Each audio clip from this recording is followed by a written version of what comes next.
نحمده ونصلي على رسوله النبي الكريم. أما بعد فأعوذ بالله من الشيطان الرجيم. بسم الله الرحمن الرحيم. قل إن كنتم تحبون الله فاتبعوني يحببكم الله ويغفر لكم ذنوبكم والله غفور رحيم.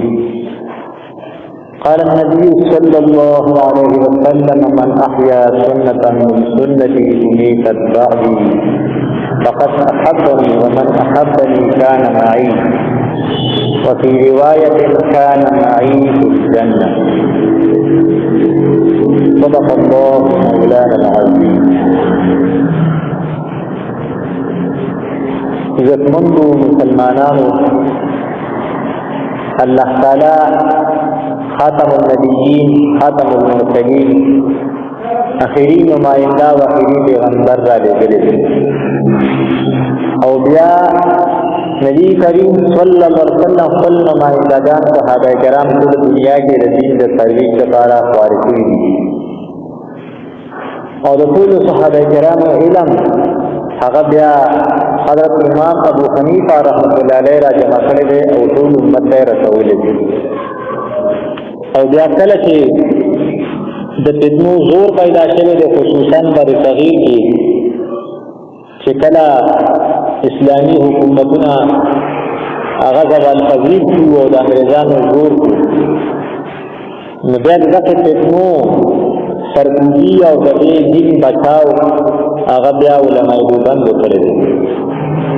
نو یو کار د پیغمبر علیه السلام دی، یو د صحابه کرامو دی، یو د امام ابو حنیفه رحمۃ اللہ علیہ دی، یو د علماء دیوبند. نبی کریم صلی اللہ علیہ وسلم تکمیل دین فرمایلی دی او صحابه کرامو تمکین دین فرمایلی او امام ابو حنیفه رحمۃ اللہ علیہ تکمیل دین فرمایلی دی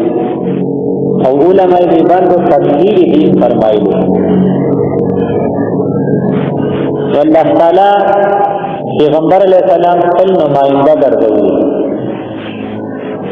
د پیغمبر علیہ السلام په ذریعے سره احکامات د امت قرار کوي او د هغوی تربیت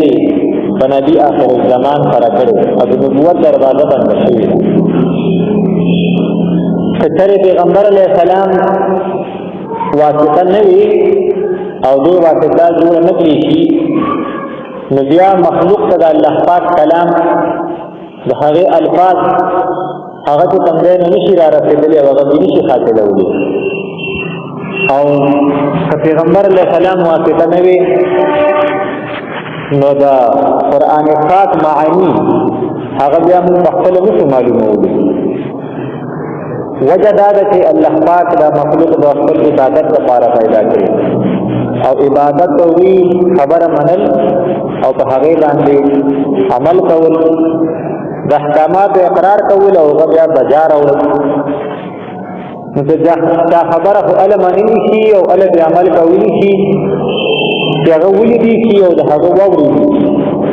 نو اوس الله پاک خو موږ نه وینو او نه یې خبرې اورو، لهذا میخ کې داسې واسطه پکار ده چې هغه د الله پاک لره ویني هم او اوري هم، چې هغه حضرت محمد صلی الله علیه وسلم دی چې د هغه په ذریعې سره د امت ته قرآن پاک را رسېدلی او د هغې معانی را رسېدلي. یو غیر مقلد عالم اهل حدیث تقریر کوو چې موږ نه منو چې پیغمبر علیه السلام الله پاک سره ملاقات کړی دی او الله پاک یې لیدلی دی. علماء دیوبند ته تپوس وکړي چې تا سره څه دلیل دی؟ چې موسی علیه السلام د الله پاک کلام اورېدو او د لیدلو عرضي وکړه چې رب اریني، خدای پاک ما ته خپل ذات وښیي. نو الله پاک ته وفرمایل چې لن تراني زما نشي لیدلی. نو علماء دیوبند ورته ویل چې یاره دا یو پیغمبر د یو خبرې سوال کول او هغه نه قبلېدل دا خو دلیل د دې نه دی چې یو بل پیغمبر د یو سوال کړي او هغه ته هغه نه لیدلی. موسی علیه السلام سوال وکړو چې خدای پاکه ما د نبي آخر زمان امتي وګرځې، قبول نه شو. او عیسی علیه السلام سوال وکړو، هغه سوال قبول شو. نو په نبی د لیدلو د موسی علیه السلام سره نبی د لیدلو د پیغمبر علیه السلام نه راځي. وی ما سره بل دلیل دی قرآن پاک کې خدای پاک فرمایي لا تدرکه الابصار وهو يدرك الابصار. وی چې الله پاک ټول نظرونو لري او هیڅ یو نظر الله پاک لري. که چې موږ وایو چې پیغمبر علیه السلام الله پاک لیدلې ملاقات کوي نو دا وی د قرآن پاک ایمان غلطي ها. نو علماء ورته وی چې الله پاک تعالی هدایت درکړي او بیا جنت تعالی کې مصطفی خدای پاک ویني ملاقات وکړي او دا څنګه کیږي دا حدیث شریف دی. نو دا خو څه د قرآن پاک د خدای پاک چې الله پاک ملاقات نه کیږي غنه دی کیږي او که څه مانو منفي دا د قرآن پاک معنی غلطه ده. وینا دا خدای پاک دې ډیر ځنل دې کې کوم د دنیا کې واده او ځکه الله پاک لرمین نو دا خو به په جنت. نو لما دیوبند ورته وی چې مونږ کله ویلي چې الله پاک پیغمبر علیه السلام الله پاک ولې د نبی په ځمکه کې لیدلو ته په جنت کې ویني او ملاقات کوي. نو پیغمبر علیه السلام د جنتونو نه بار لاړو نو څنګه چې کوم ځای نه ملاقات نه کیږي او نه لیدل کیږي او عالم آخرت دی. نو کفرستا نبی کریم صلی اللہ علیہ وسلم واسطہ جوڑ نکری شی نو امت تا دا قرآن پاک الفاظ نکی ملاوی دو دا حقی فماناگان لی نخبری دا ذکر کی فقرآن پاک کی راضی لو انزلنا هذا القرآن على جبل لرأيته ویکدا قرآن پاک ما پر غربان نازل کروی ولرأيته خاشیا متصدعا دیبا د یرینا او د هیبتنا او د برداشت نه کولو نه ټوکري شروع دا څه کلام دی او حالانکه موږ ویني چې یاره د مدرسې یو مولوي معصوم حافظ دی او قرآن پاک وایي چې هغه نه برداشت کوي. نو حکیم الامت سے قاری محمد توجیح سے د دیوبند مختنین وی کته ځان په جواب کوی کوي نو بنور ته وګوره نور په څنګه دې ته سره نه کیږي او سومای دا باندې کټی کی ورته په ګرمه کې سره نه کیږي نه او سومای دا د کې کبي صبح سمون څنګه محسوسي ورته څنګه نظر کې کاو نه کیږي او سومای دا مندي ورته څنګه دا د دې رڼا څخه نو هغه دا د تجلیات او مرکز دی او تجلیات او مظهر دی. ورته څنګه نو منیر دی او سومای مستنیر دی. انور کې جلال دی د هغه رڼا چې څنګه نو هغه نه برداشت کیږي او په سومای کې چې څنګه نو جمال د هغه رڼا برداشت کیږي. دغه جلال وال رڼا چې کله د سومای د جمال نه تیر وځي نو د دوم قابل شي او د برداشت قابل شي او یحش دا څنګه د الله پاک ذات جلالی کلام جلالی چې د پیغمبر علیه السلام په سینه مبارکه ازله مبارک باندې نازل شو د هغه جمال نتیر وته او د پیغمبر علیه السلام د جمالی جبن ادا شو نو ما وستا د بارمون دوغه سره دې لپاره په دې باندې تلاوت وکړو دا وایو دا ځکه د پیغمبر علیه السلام نفس واسطه جوړ نکړي چې بیا د قرآن پاک څخه ملایي دا خو الله پاک جلالی کلام دی. تاسو خیالي دا طالبان چې د قاریان نه یریږي او شیخ الحدیث دوی او دا غن نه یریږي او د کلام په نظام ورته سره ولې دا تاریخ دې نه جلالی کلام قلاوی او غوي او شیخ الحدیث کوم دی نو هغه جمالی کلام پیغمبر علیه السلام خبر مبارک هغه پڑھاوی او غوړي نو یو د جلال اثر دی په بل د جمال اثر دی. او که تاسو خیال نو د ورځې د ماسپښین مونږ او د مازدیګر لامون دا شیر دي نو په خاموشۍ سره تلاوت دی ځکه چې د ورځې د جلال ظهور وي او کله چې ماخام او ماسپوتن او د سارې دا جهرن قرات دی وخت د جمال ظهور وي کله چې لار غوسي نو بچی کور کې غلي ناس او چې کله مطلب دا د تجدید کی په جمال او جلال کې نه بیا سره چې کوم ځای نو بچی هغه غږ تک لګي خبرې سره کوي او پیغمبر علیه السلام د صفات او د الله پاک مظهر دی الله پاک لبانه صفات ورکړي او بیا صحابه کرامو ته هغه دغه شان منتقل شوي دي. ابوبکر صدیق رضی الله عنه ته سړي وګوري په تلاوت تشتی کوي په مزه مزه لګیا دی. پیغمبر علیه السلام ته دا ولې دونه په مزه مزه تلاوت کوي چې بل چا ته تکلیف نه هغه جمال پکې د جمال مظهر. او حضرت عمر رضی الله عنه څخه کوم دی هغه په زور زور تلاوت کوي، دا په زور زور ولې تلاوت کوي دې دوی لپاره چې دا نور خلک ودی نه چې ویولي ودی چې دې راپاسه تلاوت نو په هغه کوم دی نو په هغه د جمال جلاله او هغه د جلال مظهر. نو پیغمبر علیه السلام دا معصوم دی، صحابه کرام محفوظ دي او مجتهدین چې کوم دی دا معصوم دي. کله چې په محفوظ باندې اعتراض راځي معصوم دی ته وي چې هغه خدای په ګناه نه بچ ساتي. لکه زمونږ بچي نو په مور او پلار داسې موارد چې د ګرمۍ یخنۍ نه به بچ ساتي. پیغمبران الله پاک خپل نمایندګان ګرځولي دي نو په خدای پاک باندې دا چې کوم دی نو لکه څنګه چې په مونږ دا ضروري ده چې د بچو خیال وساتي. که فرض تاسو یخنۍ کې یا ګرمۍ کې نو معصوم څوک الزام نه وي چې په یخنۍ کې یا ګرمۍ کې مور پلار نه تپوس کوي. نو چې خدای پاک پیغمبران ګرځولي نو په ځان لازمه کوي چې پیغمبران محفوظ ساتي د ګناهونو نه، پیغمبر نه ګناه نه کوي او صحابه کرام محفوظ دي. محفوظ دي ته چې ګناه دي کېږي خو عملنامه کې پاتې کېږي نه، الله پاک او ګناهونه معاف کوي او د عملنامې نه رواني.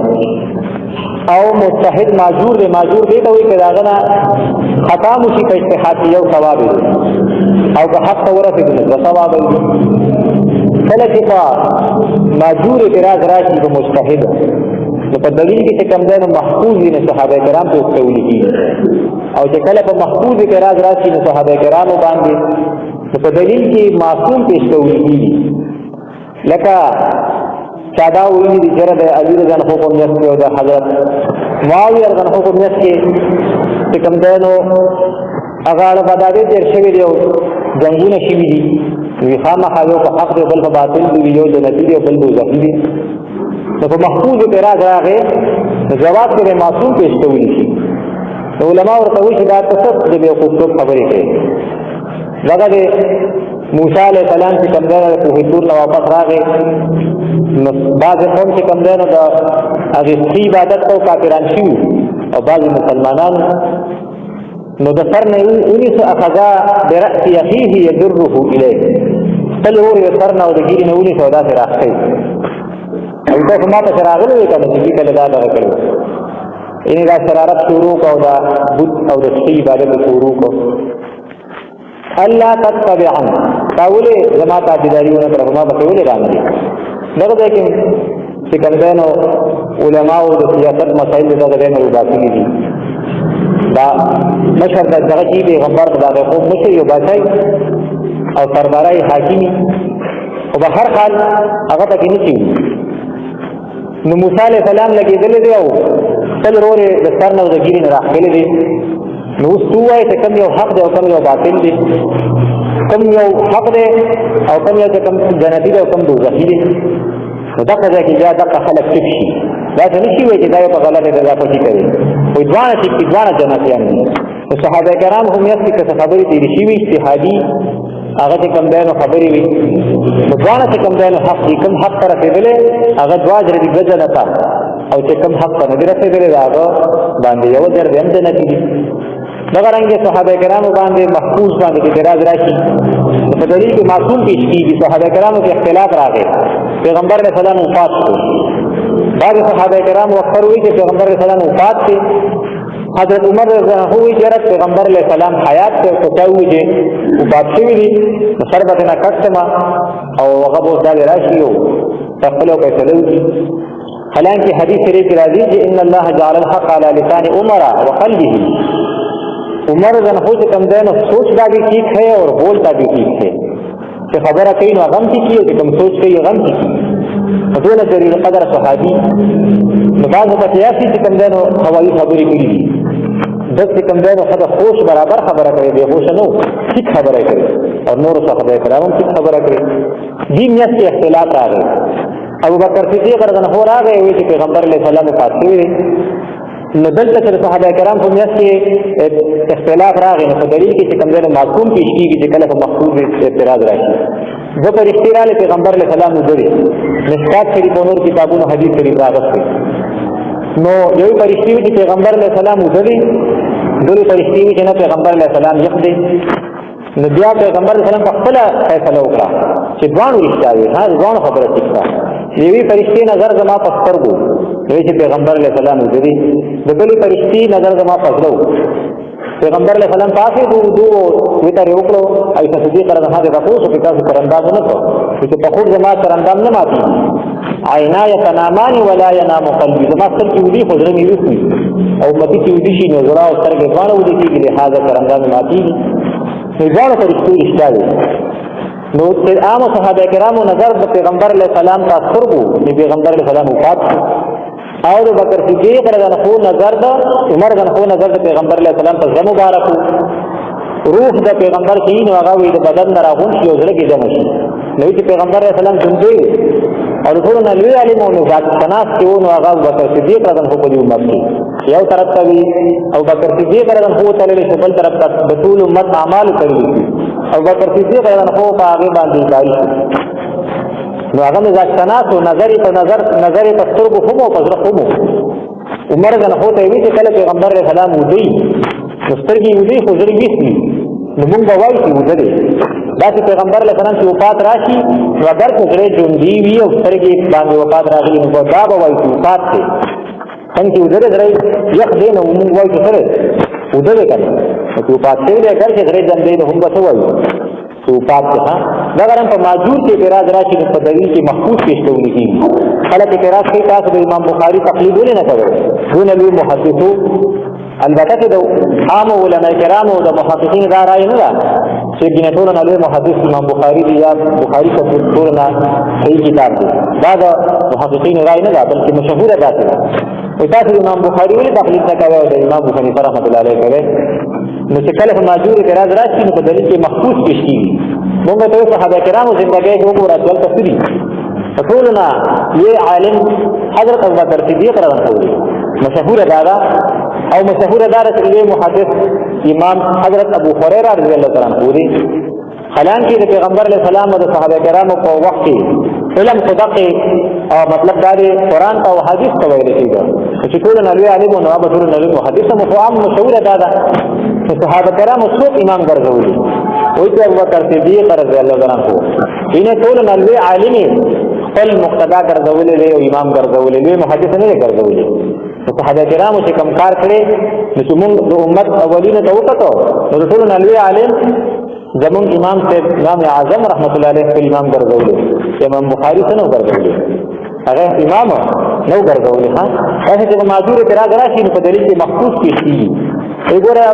یو امام یو خبره کوي بل کې خامخا یو حق یو بل باطل یو امام سے دوشي دا رواوي نو امام شافعي سے نارواوي یا غرواوي دی نارواوي چې تا په خبره عمل کوي ها چې په ماجور اعتراض کې دلیل کې محفوظ کیږي موږ ته چې تاسو په بخاری کې په نصایح وغیرہ دا ویلي دی بیا ویلي نو هغه دعوه کوي چې حدیث کوی وو نور څه کم دانو خلک څه کم دانو ذهني تور خرابوي هل ته وګورئ چې صحابه کرامو پیغمبر علیه السلام زمانه کې صحابه کرام په سفر کې تیمم یو کو دغه وبو میلاو چې مختصر خبره کوم ټیم لګي نو یو کس کم دانو دوباره کرندامو کو موږ یو قبول نه کوي چې خو کمدار چې بني خو بس تیمم قبول وکړه پیغمبر علیه السلام ته واقعا ذکر کړه پیغمبر علیه السلام چې په دریم ځل مستر و ته تاسو برتوانو موږ ثواب مولوي او تاسو نو کړی ته تیمم مستر او ته فقط اصبت سنت یعنی اصل مسله دا ده چې فرض کته تیمم کو او د موږ کو دوباره کو میلاو چې دوباره کرندام ته کول ضرورت نشته دا نه دی ویلي چې په حق او په باطل نو چې کله صحابه کرامو اجتهادي مسلو کې اختلاف راغلی پیغمبر علیه السلام یو حق او باطل نه دی ویلي بلکې ځان ټیک دي موږ هم امامانو ته ځان په ټیک وایو یو چې کمدانو پیغمبر علیه السلام صحابه کرامو ته وی بخاری کې کثیر ځای راغلی دا حدیث نور کتابونه کې چې کله چې غزوه خندق نه لاړو نو جبرئیل امین راغی دا واقع ده چې مونږ په لا وسله نه ورغول تاسو بیا کوم دی وسله ورغول ویلا چې بني قریظه په خلاف اوی وعده ما تا کړی دا پیغمبر علیه السلام ته ویلا یصلین احدکم من اسرا الا فی بني قریظه وی تاسو به د مازدیګري مونځ ټول په دغه کې کوئ بندي قریظه کې نو په لاره کې کوي باندې د مونځ ټیم راغی نو بعض صحابه کرام وایي چې پیغمبر علیه السلام کوي چې تاسو به د مازدیګري مونځ په بندي قریظه کې کوئ مطلب دا و چې تیز لاړ شئ په لاره باندې په مزه مزه مه دی په لاره دا مطلب دی نو لهذا د مونځ ټیم مونځ به کوو بعض صحابه کرام وایي چې نه په دې حدیث په ظاهر به عمل کوو نو سیده لاره هلته کې مونځ ورسو دا چې پیغمبر علیه السلام د خبره ذکر شو چې چا په لاره کې مونځ وکړو چا هلته وکړو نو امام بخاري لیکلي لم يعنف احدا منهم پیغمبر علیه السلام په یو باندې چې کوم دی نو تعنیف نه دی کړی چې دین تاسو غلط وکړو تاسو وکړو بلکې دواړه ټیک داسې په امامانو کې که په مسله کې اختلاف دا به نه چې دا حق دی او دا باطل دی نو پیغمبر معصوم او صحابي چې کوم دی دا محفوظ وي او امام ماجوري معنی ما بیان کړ محفوظ باندې اعتراض راشي دلیل کې معصوم ذکر کی او په ماجور اعتراض راشي دلیل کې محفوظ ذکر کیږي نو مونږ ته چې دین را رسېدل د پیغمبر علیه السلام په واسطه او کدا واسطه لري کړی شي نو مونږ ته قرآن پاک ملاوي دي نه د قرآن پاک معنا لکه صحابه کرامو وړاندې د حدیث آیت راغی الذين امنوا ولم يلبسوا ایمانهم بظلم چې ایمان وروړو او د ایمان سره ظلم خلق نه کړ نو دا پس چې کوم دی هدایت یافتره او د تبع امن صحابه کرام وایي چې مونږ خو قام ارخري نه کمی به شي کیږي دا خو ګران کار دی پیغمبر علیہ السلام معنا بیان کړ د تر ظلم معنا دا غنه تاسو کوي دلته ظلم معنا دا شرک کم څه پدغه کې ذکر دی سورۃ لقمان کې ان شرک لظلم عظیم نو که پیغمبر علیہ السلام واسطه نه زمري کې چې موږ ته قرآن نه علاوه دي چې دا غیر الفاظ ونه معنا لہذا پیغمبر علیہ السلام د موږ معناګان مخلوق الفاظ هم ته مخلوق الفاظ هم د پیغمبر علیہ السلام د خپل مبارک یو معنا هم دا مخلوق نه معنا نه بعض خلک وی الفاظ بده د قرآن پاک د پیغمبر نه خپل معنا بخله بیان لکه قادیانیان څه څنګه کې یو بل ته مخامخ شو خاتم النبیین خبر را لوي خاتم معنا مخر دی مفتی محمود رحمت الله علیه ورغوی یا چې قرآن پتا نازل شوی که په ما وی نه پتاو نه په ما چې پتا نازل شوی که هغه دغه معنا کړی مخر